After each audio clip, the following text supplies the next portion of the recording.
I have spent a lot of money on dwarves, so it's time to dive in like Scrooge McDuck and spit classic metal into the air like a fountain. Although probably shouldn't put any of these things in your mouth. First, we've got the mighty Arcane journal Dwarven Mountain holds, which has, look at this, full colour pages. We could only imagine things like that back in the day when some of these models were fresh. I'm not going to be diving too far into this one, because there is going to be a full-length video comparing this book with its predecessors, all of them. So you can strap yourself in ready for that one, because that's going to be a bumpy ride. I can tell you, though, that we do have some very exciting stuff in here, such as engineering runes, runic tattoos, all sorts of fun stuff that I'm going to be trying out on the table very soon as well. Speaking of runes, we've got the Dwarven Mountain Holds reference card pack. What do you put in a reference card pack for the old world exactly? Well, the answer is all the upgrades that you can put on units are now in card form. So if it's a rune, it's on a card. So you can keep the cards that you're using by the table, and then you've got that handy reference right there. The one I'm looking for in here is the Anvil of Doom. Let's see if the bound spells are here. Yep, there they are. That's going to be very handy, because that's something I'm always diving into apps or books to look for during games to check on the casting values and exactly how many hits they do. So that's 56 cards of red-hot runic action. I don't think you could possibly field an army that uses all 56 of them, but let me know if you can in the comments. To complete the easy impulse buy section of the video, we've got the dice. So none of these items that we've looked at so far require any assembly or painting. So very easy to just grab, add to basket. I was a bit concerned looking on the GW website that maybe the pips wouldn't show up very well on these dice, but the background colour is actually darker than it appears on the website, and they are very nice. They resemble dwarven stone with runes etched into them. Very stylish. The only one that's a little bit hard to read is the scatter dice here. The arrows aren't very thick, but overall, a very stylish product, very dwarfish, and I'm looking forward to rolling these. Let's move on to a couple of war machines. So we've got the Grudge Thrower. Not that exciting. Grudge Throwers have been widely available over the last decade or so, most of the time. The same cannot be said for the Goblin Hewer, which has been elusive. It's been demanding outrageous fees on eBay for years now, and finally available again.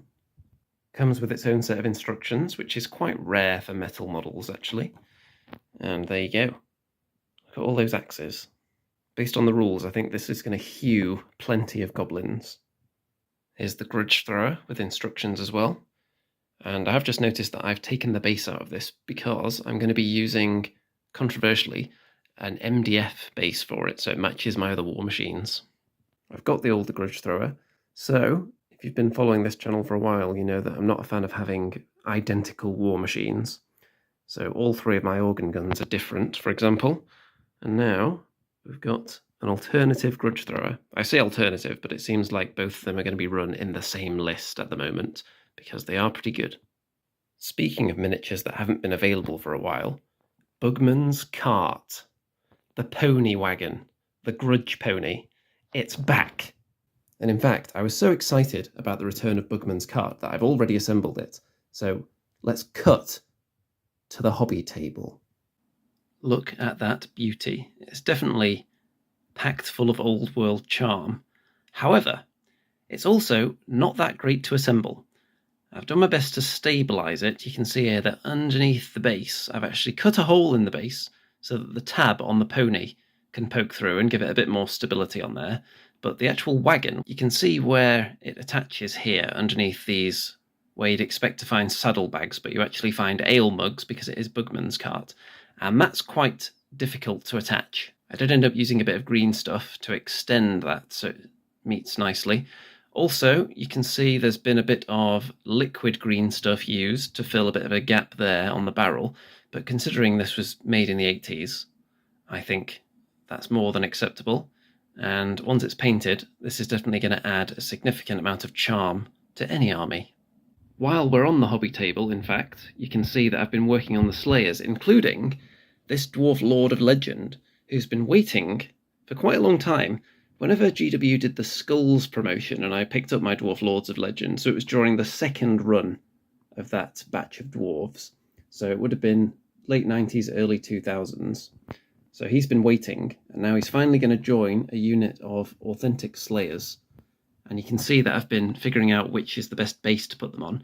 And yes, I am using 20 mils because they have to match the rest of my army, and they're going to go into the same spacer trays that the other ones are in. 20 mil bases with slots in are not difficult to come by on eBay if you need more of them, but I have got quite a lot loitering around in my bits box from over the years. You do get 2 banner options, and I've gone for the one that has a genuine Troll's head on it because I think that's just cool. The classic Demon Slayer right there. This guy is incredibly chunky. Next, we've got the Dwarven Mountain Hold's Engineers. Now, these aren't actually that ancient, so by my standards, these are actually fairly modern. But, as you can see, they are all metal, and with the new engineering runes and some of the special rules for the Engineers Expeditionary Force, then I think they're going to see quite a bit of action on the table. Dwarves with spears? What madness is this? Well, the classic Imperial Dwarves. On pre-order day, these were limited to 1 per customer, so I had to pick these ones up separately to make it at least a decent sized unit, so hopefully that's going to be enough. Obviously ancient and metal, and what's interesting with these ones is that you can see some of the command group have been put onto these slaughter bases with the horizontal line, and most of the others are provided with diagonals. And finally, we've got something incredibly modern, but also very spicy. Dwarf Lords with shield bearers, and also a Dwarf Lord on foot. And there is going to be a separate video on this guy, because I already have about 10 different Dwarf Lords on foot. So I don't really need to assemble this guy immediately, but I would like to have both weapon options available for the guy on the shield bearers. So I've magnetized them, and you can find out how I've done that in an upcoming video. So there we go, a very big spicy pile of dwarves, some of which I've already broken into and started assembling. And you're definitely going to see Bugman's cart on the table very soon. That's going to be the first thing I'm working on. That's a significant boost to the army, if you ask me, just based on the rules. And also, probably the oldest thing that they've put out so far.